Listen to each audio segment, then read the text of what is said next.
Hello everyone. Okay, so it's rush hour, and let me just share with you what is in the news in China today. Now, a female serial killer by the name Lao was executed on Monday after China's top court approved a death sentence. Okay, so the execution was carried out by the Nanchang Intermediate People's Court in Jiangxi province, where Lao was convicted of intentional homicide, robbery, and kidnapping. This is where she was given the death penalty. Okay, so Lau apologized to the victims' family members and was allowed to meet her relatives before the execution. Okay, so we saw some videos on social media where she was, crying in court, when she was, the sentence was being handed over, and they said, well, she deserves to die. Okay, so the 49-year-old native of Jiangxi, who used to be a primary school teacher, came into the spotlight for her involvement in killings of 7 people in the 1990s. After 2 decades on the run using aliases, she was eventually caught in a shopping mall in Xiamen, Fujian province in November of 2019. 2 years later, she was sentenced to death by the Intermediate Court for the 3 charges. The convictions and penalty were upheld by the Jiangxi High People's Court in November of 2022. So what happens in China is this: when a death sentence is made by a lower court, a higher court, which is the Supreme People's Court, has to review. So after review, they're the ones that are going to say, well, the death penalty should continue or it should be stopped. Okay, so the sentence can only be carried out after it is approved by the top court. So in this case, it was approved. Okay, so to fully protect Lao's legal rights, the top court interrogated Lao during the review period. A lawyer was given permission to access case material and meet Lao and submit defense opinions. According to the top court, Lao worked with her boyfriend, Fa Ziying, to commit the robberies, kidnappings, and killings in the provinces of Jiangxi, Zhejiang, Jiangsu, and Anhui between 1996 and 1999. Lao was responsible for picking up targets at entertainment venues while the boyfriend violently attacked them. Their actions caused 7 deaths, including a child, and the bodies of some victims were abused.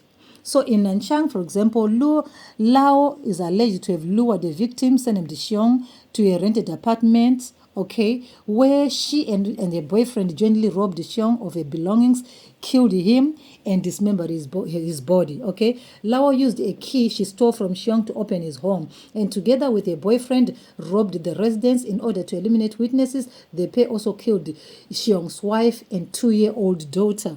You just see how cruel she was. Okay, she was very, very cruel together with her boyfriend. So Lao escaped when Fa, who happens to be the boyfriend, was seized by the police at a rented house in Anhui in 1999.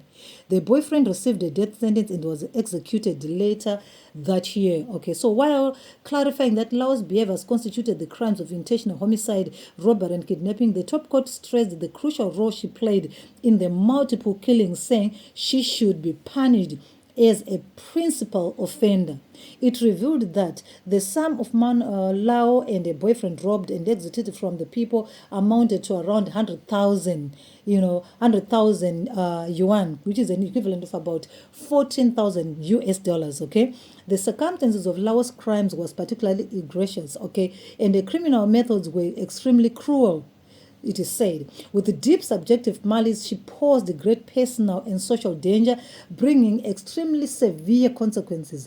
It agreed with the original ruling made and upheld by the lower courts, noting the facts in the case are clear. The evidence is sufficient to prove Lao's convictions. The application of the law is correct. The sentencing is appropriate, and the litigation process is in line with the law. It is also supported a liberation of Lao's political rights for life and confiscation of all her assets in the ruling. Okay, so after the ruling, of course, like I said, she was executed. Okay, yesterday, that is Monday. This is when she was executed after that. And they also say they want to make it as a warning to other people that if you commit crime, they are not going to hesitate to render punishment, equivalent to what you would have committed. Okay, so this is the story that happened in China.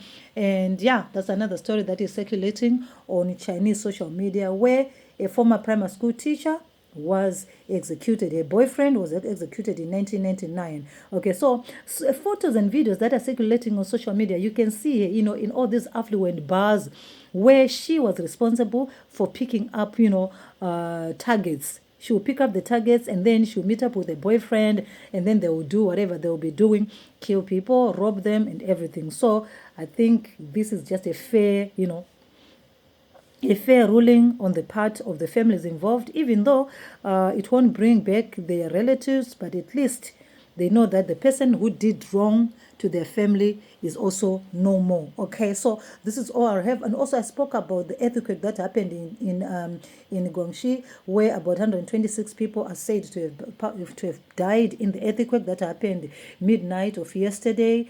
That is very, very sad as well. I've shared that video already. If you haven't seen it, you can just go and see it. But yeah, I've shared the video of that earthquake that occurred. They say it's one of the deadliest earthquakes to happen in China in recent years. Okay, about 126 people are feared dead and about 700 others are injured. And they said the fatalities might even increase, because they're still removing people under the rubbles. Okay, those high rising buildings, and also the place is, a little bit mountainous, and the people involved are those Chinese Muslims, that area of Chinese Muslims, so they're really congested and everything. And now they say they build makeshift houses to accommodate them, to make sure that they are okay, because it's very, very cold.